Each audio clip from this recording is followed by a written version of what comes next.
The date was November 15th, 1942. In the pitch-black waters off Guadalcanal, Japanese Captain Sanji Iwabuchi peered through the darkness from the bridge of his battleship Kirishima. His vessel, armed with 14-inch guns and crewed by 1,400 experienced sailors, was hunting what he believed to be American cruisers somewhere in the inky void ahead. What Iwabuchi didn't know was that 8,400 yards away, concealed in the same impenetrable darkness, the American battleship Washington was tracking his every movement with technology that would revolutionize naval warfare forever. This is the story of how American radar operators, sitting in darkened combat information centers and watching green blips dance across glowing screens, changed the course of the Pacific War in just 7 minutes. It's the story of how technology, properly understood and boldly applied, turned the hunters into the hunted and gave America control of the night seas. But to understand the magnitude of what happened that November evening, we need to go back 3 months to witness one of the most devastating defeats in United States Navy history. August 9th, 1942. The waters around Guadalcanal had already earned their grim nickname, Iron Bottom Sound. On this particular night, 4 Allied cruisers were about to learn why. USS Vincennes was patrolling between Savo Island and Florida Island, part of the Northern Screening Force protecting American transport ships anchored off Guadalcanal. The night was overcast with occasional rain squalls, visibility limited to perhaps 10,000 yards in the clearest patches, much less when mist rolled across the water. Vincennes carried radar, but not the kind that would save her.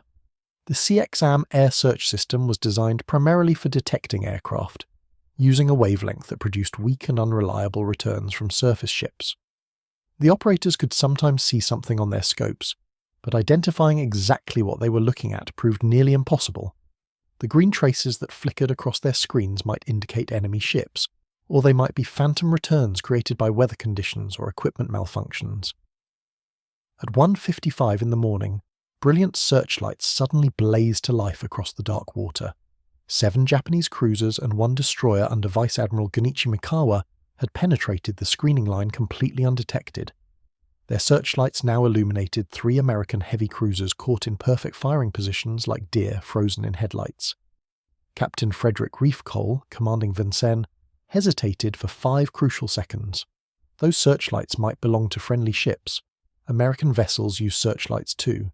He waited to confirm the target before giving the order to open fire. That 5-second delay cost him his ship and the lives of 322 men. Japanese 8-inch armor-piercing shells slammed into Vincennes at 5,500 yards. The 4th salvo destroyed her fire control spaces and disabled her main turrets. Shells penetrated the hull below the waterline, and flooding began immediately. 74 hits total, plus 3 torpedoes. Vincennes rolled over and sank at 2:50 in the morning, just 95 minutes after those searchlights had first blazed across the water. The survivors all said the same thing. They never saw the enemy until the searchlights came on. By then it was too late. The Japanese had closed to point-blank range in total darkness, achieved perfect firing positions, and massacred the American ships before they could mount an effective response. This wasn't a battle, it was an execution. USS Quincy went down at 2:38, 52 minutes after taking her first hit. 370 men died. Her captain, Samuel Moore, was killed on the bridge by shell fragments while still gripping the railing, refusing to abandon his post. Quincy managed to fire back and scored exactly 1 hit on the Japanese cruiser Chakai. 1 hit. The Japanese scored approximately 50 hits on Quincy, most at ranges under 5,000 yards. USS Astoria fought through the night, her damage control teams battling fires and flooding with desperate courage. At noon on August 9th, 12 hours after the battle began, she rolled over and sank. 219 men went down with her. Her crew never gave up. They fought until the water closed over her deck. The Australian heavy cruiser HMS Canberra took 2 torpedoes and over 28 shell hits in the first minutes of combat. Crippled, burning, dead in the water, the Americans had to scuttle her the following morning. 84 men died. 4 cruisers sunk in 30 minutes.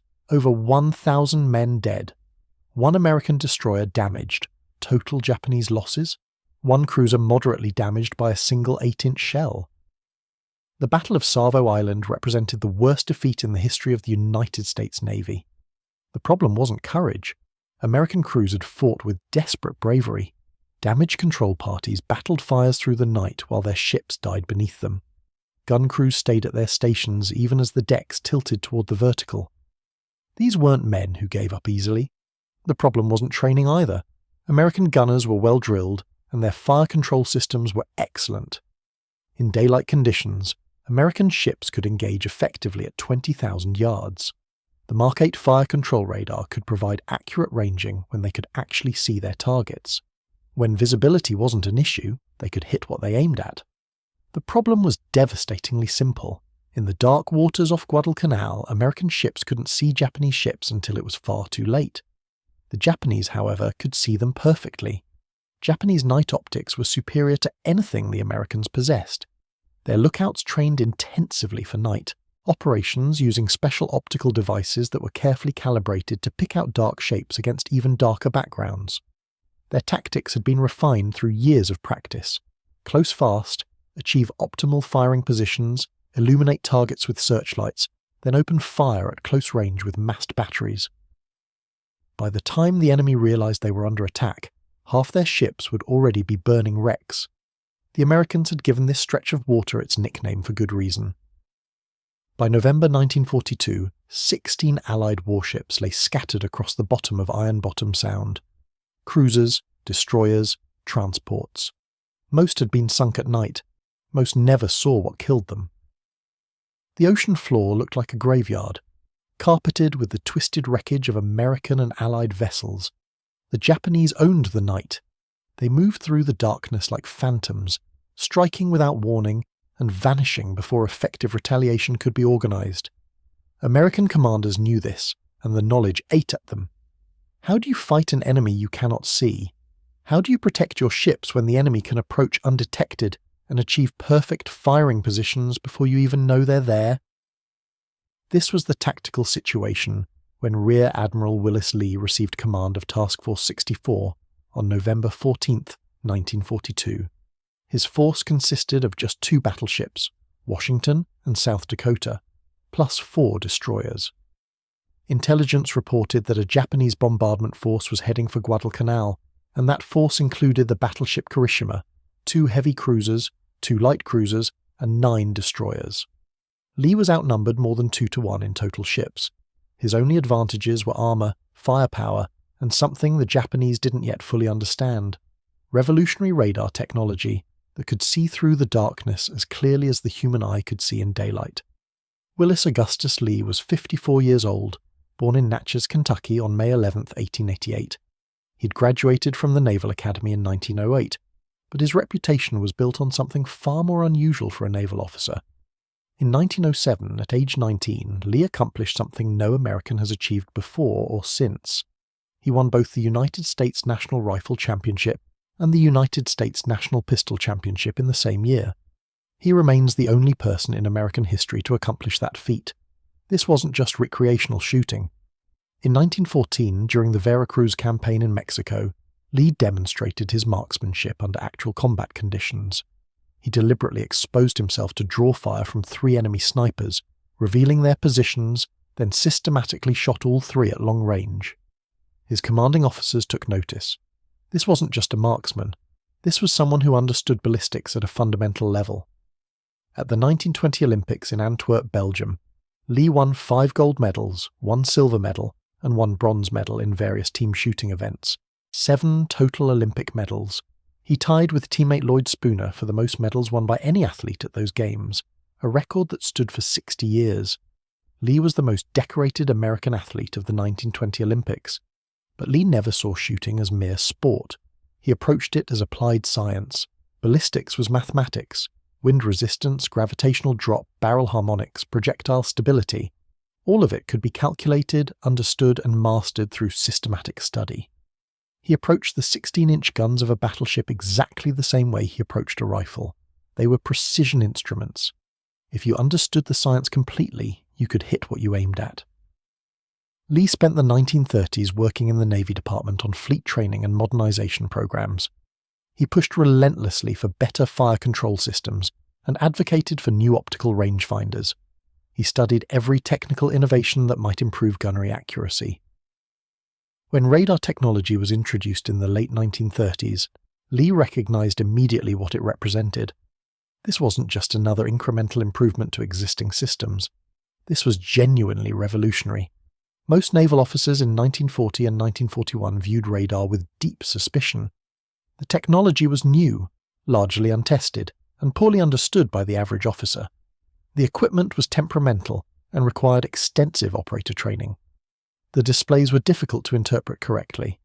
Many senior officers believed radar would never replace the human eye and traditional optical range-finding methods.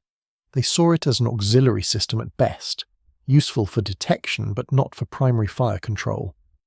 Lee disagreed completely. He studied radar systems with the same obsessive attention to detail he had once applied to rifle marksmanship. He read every technical manual the Navy possessed. He attended every demonstration and talked extensively with the engineers at the Naval Research Laboratory who were developing the equipment. He spoke with the technicians installing radar sets on ships and with the operators learning to use them. He attended gunnery exercises where radar was tested under various conditions and carefully analysed the results. Lee reached a conclusion that put him far ahead of almost every other officer in the Navy. Radar wasn't auxiliary technology, it was primary. Under the right conditions, radar ranging was actually more accurate than optical range-finding. At night, in poor weather, or through smoke, radar could see when human eyes simply could not. The service that mastered radar technology would dominate naval warfare. The service that failed to embrace it would lose. This was the officer who now commanded Task Force 64 as it steamed north towards Savo Island on the night of November 14th, carrying with it technology that would change naval warfare forever. That would change naval warfare forever. Lee pushed his revolutionary conclusions up the chain of command with characteristic determination. Some officers listened and began to understand the implications. Many others remained skeptical, dismissing his recommendations as premature enthusiasm for unproven technology. The resistance was understandable, but ultimately dangerous. Radar was too new, too unreliable, too difficult to integrate with existing fire control systems, they argued. The Navy needed more testing, more evaluation, more time before committing to radar as a primary method for directing naval gunfire. Then Pearl Harbor changed everything. December 7th, 1941 brought America into the war with brutal suddenness. There was no more time for cautious evaluation or gradual implementation. The fleet had to fight immediately with whatever equipment it possessed, and that equipment included radar systems that most commanders still didn't fully trust or understand how to use effectively. Lee became Assistant Chief of Staff to the Commander-in-Chief United States Fleet in early 1942. This position gave him significant influence over how the Navy would integrate radar technology into actual combat operations. He pushed relentlessly for standardization of equipment across the fleet. He advocated for better training programs for radar operators. He developed tactical doctrine designed to exploit radar capabilities to their fullest potential. Some of his recommendations were adopted and implemented quickly. Many others were not, delayed by bureaucratic inertia and continued skepticism from senior officers. The Navy was changing, but the transformation was happening slowly, perhaps too slowly given the pace of combat operations in the Pacific. By August 1942, Lee had been promoted to Rear Admiral and given command of Battleship Division 6 in the Pacific Theater. His flagship was USS Washington, and finally he had operational command of actual warships. He could train his own crews according to his methods. He could develop his own tactical procedures. He could prove definitively what radar technology could accomplish in the hands of properly trained operators. Lee drilled his radar crews with obsessive intensity. Not just operation of the equipment itself, but complete integration with fire control systems, seamless coordination between the Combat Information Center and the bridge, clear communication protocols between radar operators and fire control directors. Track multiple contacts simultaneously, identify formation patterns, maintain continuous plotting of enemy movements. He drilled his gunnery crews extensively on radar-directed fire procedures. Use radar for precise ranging optical bearings when possible, but be prepared to engage targets based entirely on radar information when visual confirmation was impossible. Most naval officers in 1942 simply did not train their crews this way. They used radar for detection and early warning. They tracked contacts to maintain situational awareness. They appreciated having advance notice of approaching enemy forces. But when the moment came to actually open fire, they wanted optical confirmation. They wanted to see the target with their own eyes before committing to battle. The idea of shooting at something invisible based solely on electronic information made them profoundly uncomfortable. Lee trained his crews to shoot based on radar data alone when circumstances required it. That philosophical difference, that willingness to trust technology completely, would make the crucial difference between victory and catastrophic defeat. Washington's SG radar represented cutting-edge technology for 1942. It was one of the first production units developed by Raytheon Corporation under technical guidance from the Massachusetts Institute of Technology Radiation Laboratory and the Naval Research Laboratory. The system used microwave frequencies in the S-band spectrum, specifically a 10-centimeter wavelength that was much shorter than earlier meter wavelength radar systems. The shorter wavelength provided dramatically better resolution and more accurate range measurements.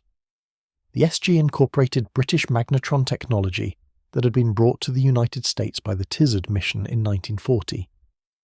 The cavity magnetron represented a genuine breakthrough in microwave generation, allowing compact high-power radar sets small enough to be mounted on warships. The British had originally developed this technology for their own air defense radar networks, but they shared it with America as part of the extensive wartime technological exchange between the two nations. The SG radar's most revolutionary feature was the plan position indicator display system. Earlier radar sets showed contacts as vertical spikes on what was called an A-scope. Range was indicated by the horizontal position of the spike along a baseline. Bearing required manually rotating the antenna and noting when the spike reached maximum height.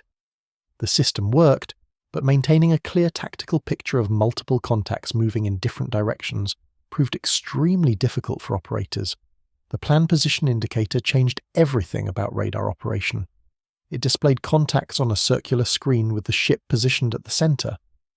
Range appeared as distance from the center point. Bearing appeared as direction from center. Multiple contacts appeared as multiple bright blips on the same display. Their movement became visible in real time as the antenna rotated. An operator could observe the entire battle developing on a single screen. The display was intuitive, clear, and easy to understand even under the stress of combat conditions.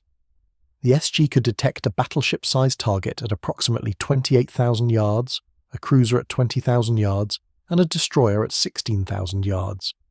Bearing accuracy was within 1 degree, range accuracy was within 40 yards. Those specifications might sound crude by modern standards, but they were absolutely revolutionary in 1942, when most naval engagements relied entirely on visual identification and optical range finding. Washington received her SG radar installation in August 1942 during an extensive refit at Pearl Harbor. Lee personally oversaw the installation process because he wanted to understand exactly how the equipment integrated with the ship's existing systems. He wanted to know its precise capabilities and limitations. He wanted to meet the operators who would use this technology in actual combat situations. The SG antenna was mounted on a small platform forward of the main tower structure. This position provided excellent forward coverage across a wide arc, but it created a significant blind sector of approximately 80 degrees toward the stern. Ships positioned behind Washington could disappear completely from the radar scope if they moved into this dead zone. Lee recognized this as a serious tactical limitation. He noted it carefully. He trained his crews to be constantly aware of it. He developed backup procedures for tracking ships in the blind sector using alternative methods. But the blind sector remained a vulnerability.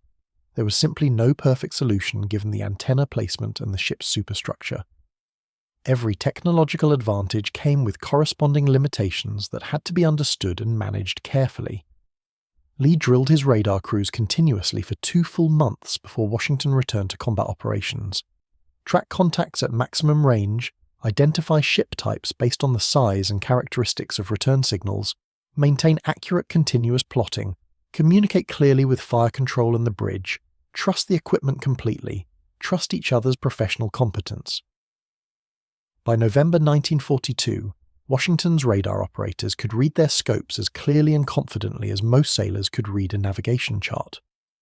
But sophisticated equipment and intensive training meant absolutely nothing without the command decision to use them. That represented Lee's most critical contribution to the coming battle. He possessed the confidence and the technical understanding to trust radar information completely. When the moment of decision arrived, when everything depended on split-second choices, Lee would be willing to open fire based on radar data alone, even when optical confirmation was impossible. Most naval commanders in November 1942 simply were not prepared to make that leap of faith. They remained too attached to traditional methods, too skeptical of electronic systems, too concerned about the possibility of engaging friendly forces by mistake.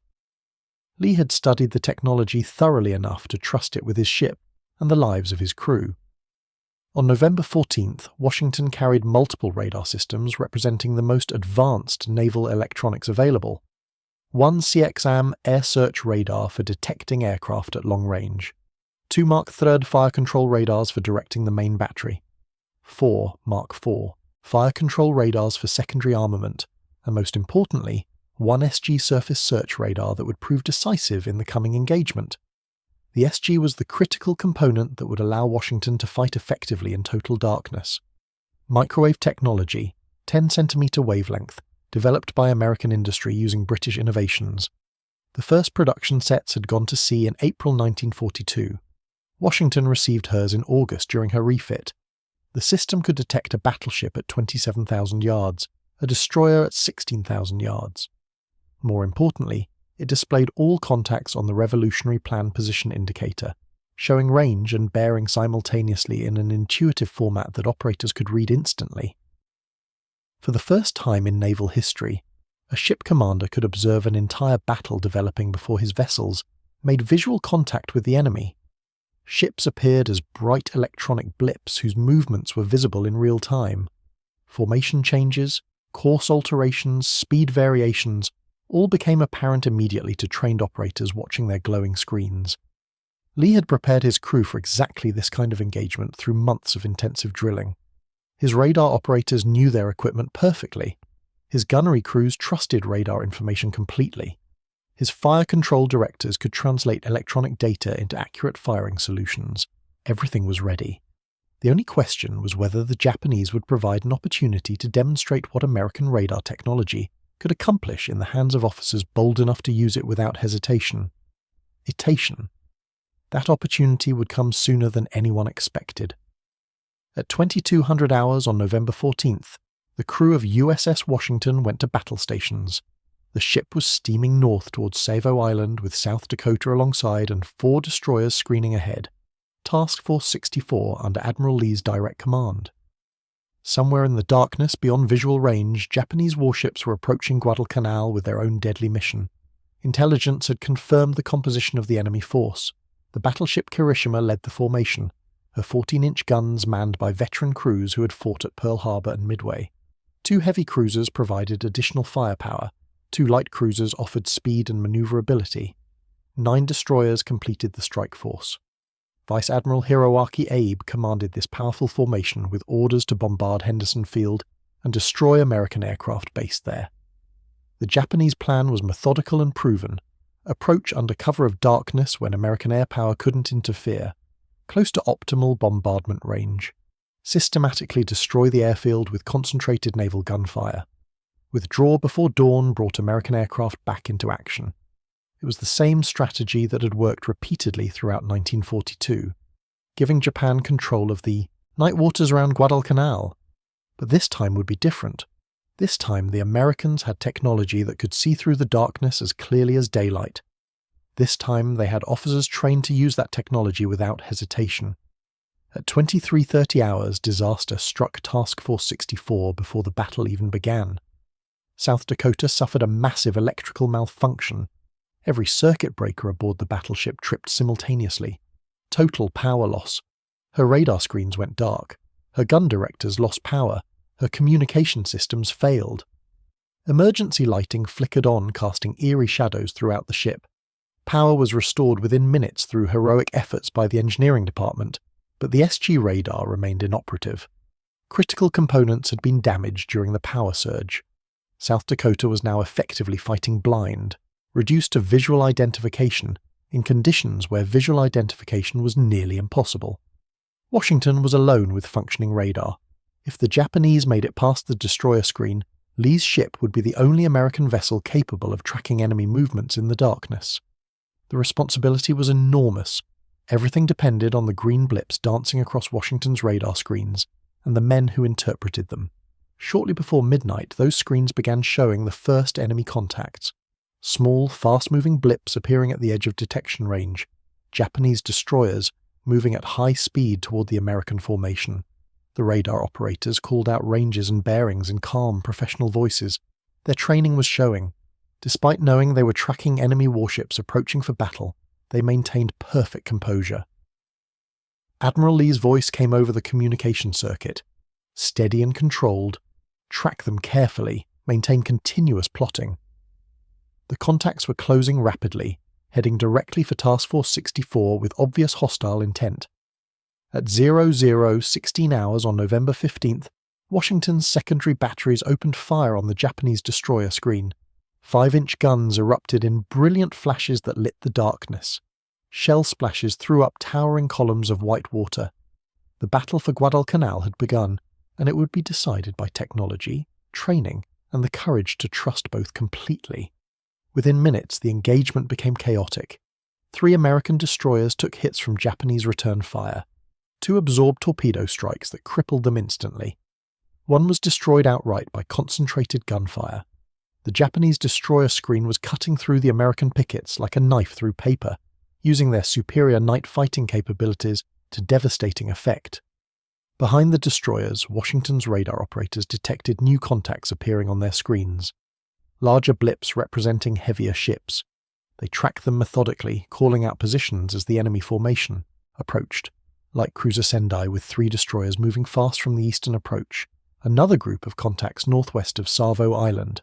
3 large blips moving south in formation. One of those blips was massive. Too large for a cruiser. Too distinctive to be anything except a battleship. That was Kirishima, steaming directly toward them with her main battery trained out and ready for action. Captain Iwabuchi believed he was hunting American cruisers. He had no idea that 16-inch guns were already tracking his every movement. South Dakota, still struggling with her electrical problems and trying to navigate by following Washington's movements, made a critical error. She turned too close to the burning American destroyers, and the flames silhouetted her against the darkness. Every Japanese gun that could bear immediately focused on the illuminated target. Searchlights snapped on, blazing across the water like miniature suns. 14-inch shells from Kirishima began falling around South Dakota. 8-inch shells from the heavy cruisers, Otago and Takao joined the bombardment. 5-inch shells from destroyers added to the devastating fire. South Dakota took 27 hits in the first few minutes of concentrated fire. Explosions erupted across her superstructure. Fires broke out on multiple decks. Topside equipment was smashed by shell fragments. Her radar antenna was destroyed completely, leaving her even more blind than before. South Dakota was hurt badly, listing and burning, fighting for survival against overwhelming firepower. But South Dakota's misfortune created an unexpected opportunity for Washington. Every Japanese ship was fixated on the illuminated target. Every searchlight pointed at South Dakota. Every gun was trained on her burning hull. No one was looking for another American battleship lurking in the darkness beyond the range of their lights. Washington, positioned 4,000 yards behind South Dakota and slightly to the west, moved through the night like a ghost. Her SG radar tracked every Japanese ship with mechanical precision. The operators called out contacts continuously, updating ranges and bearings as the enemy formation maneuvered. Kirishima, bearing 310 degrees, ranged 12,000 yards, closing steadily, 11,000 yards, 10,000 yards. Lee faced a terrible dilemma. He needed to identify his target positively before opening fire, but the largest radar contact might be South Dakota herself. Washington's SG had that 80-degree blind spot aft of the ship. South Dakota had been operating in that dead zone. Lee had temporarily lost track of her exact position during the maneuvering. The massive blip on the radar screen could be the other American battleship. Firing on your own forces was absolutely unacceptable under any circumstances. Lee needed confirmation, but how do you identify friend from foe in total darkness when visual identification is impossible? Then, Kirishima solved the problem herself. She switched on her searchlights and opened fire on South Dakota.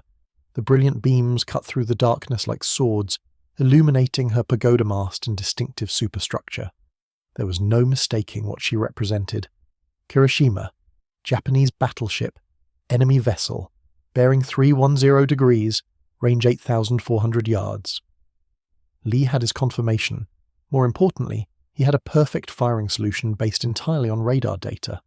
For the first time in naval history, a battleship was about to engage another battleship, using primarily electronic fire control.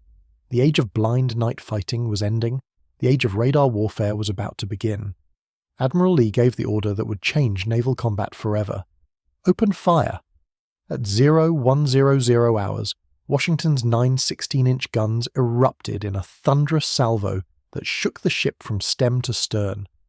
The massive shells, each weighing 2,700 pounds, screamed through the darkness toward their target. 75 rounds would be fired in the next 7 minutes, most of them guided entirely by radar during the first 5 minutes when Kirishima remained invisible to optical directors. The radar operators continued their methodical tracking, calling out minute corrections as Kirishima attempted to maneuver. Range 8,000 yards, bearing 312 degrees, target turning to starboard, speed 20 knots.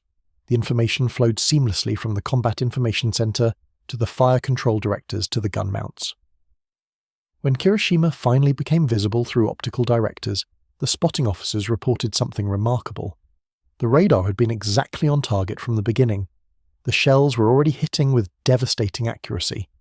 Washington's gunners weren't just shooting at a target they couldn't see, they were hitting it repeatedly with precision that would have been impressive in daylight conditions. The first salvo landed within seconds of firing, probable hit observed.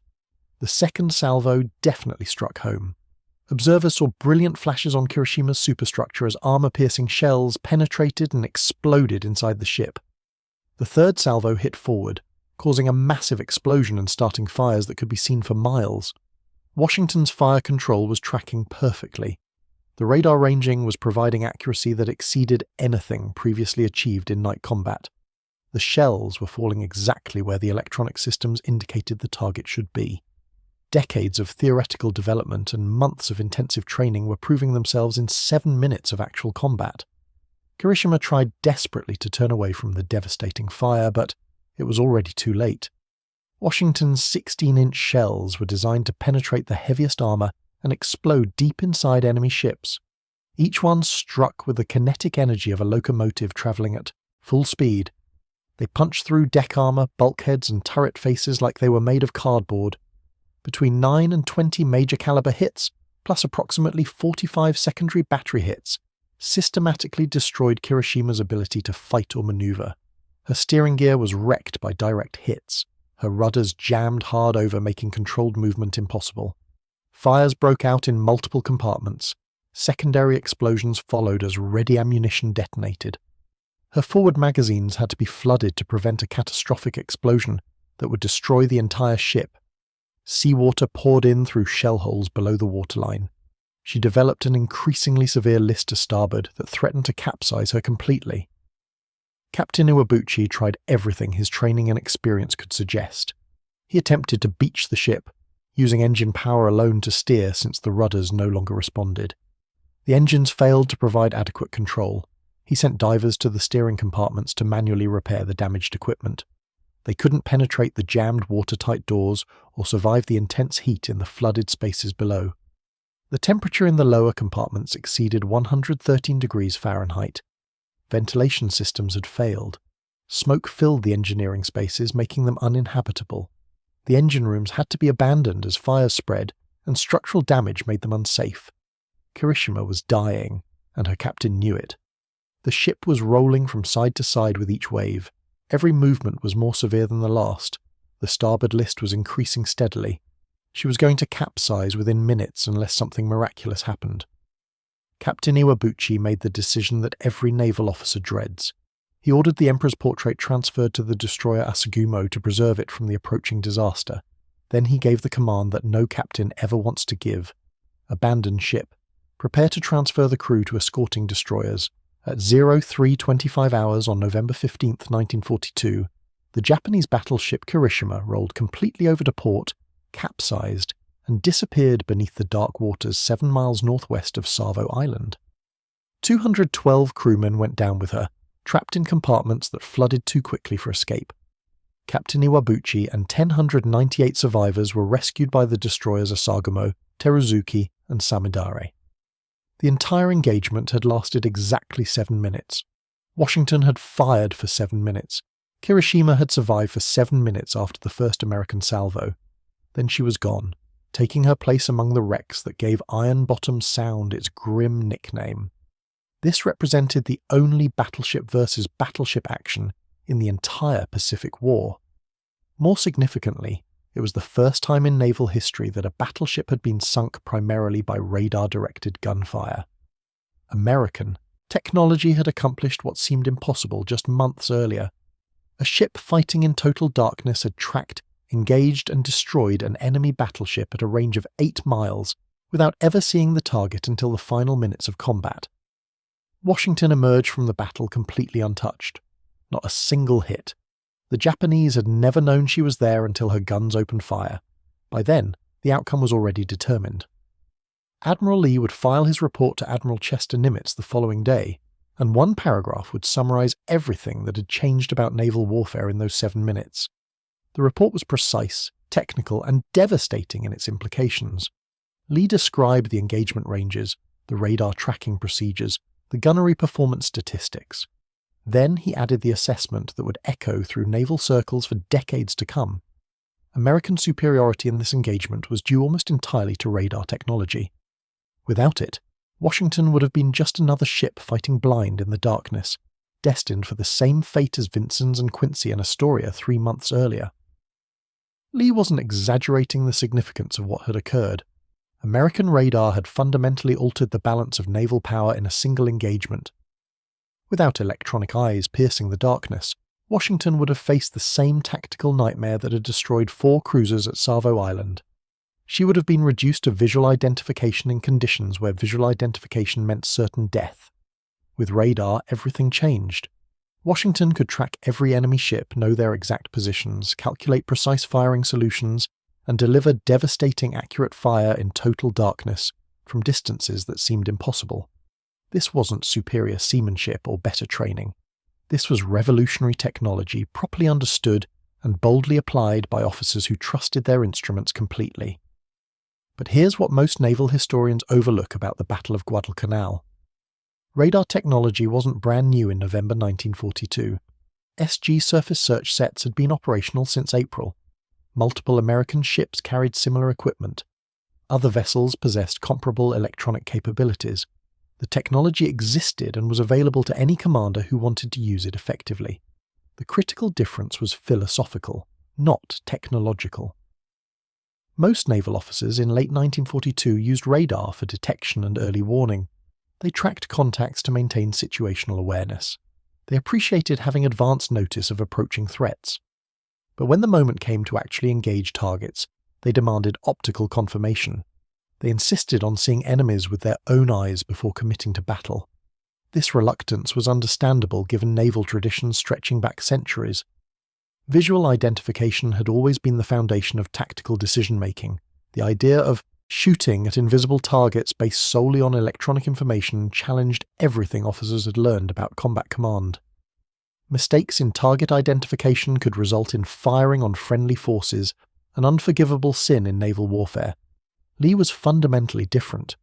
He understood radar technology at a deeper level than most of his contemporaries. He had studied the equipment extensively, analysed its capabilities and limitations, trained his crews to operate it with absolute precision. Most importantly, he possessed the confidence to trust electronic information completely when circumstances demanded it. That confidence, that willingness to embrace new technology without reservation made the difference between revolutionary victory and conventional defeat. Other ships had radar. Only Washington had a commander prepared to use it as the primary fire control method in actual combat conditions.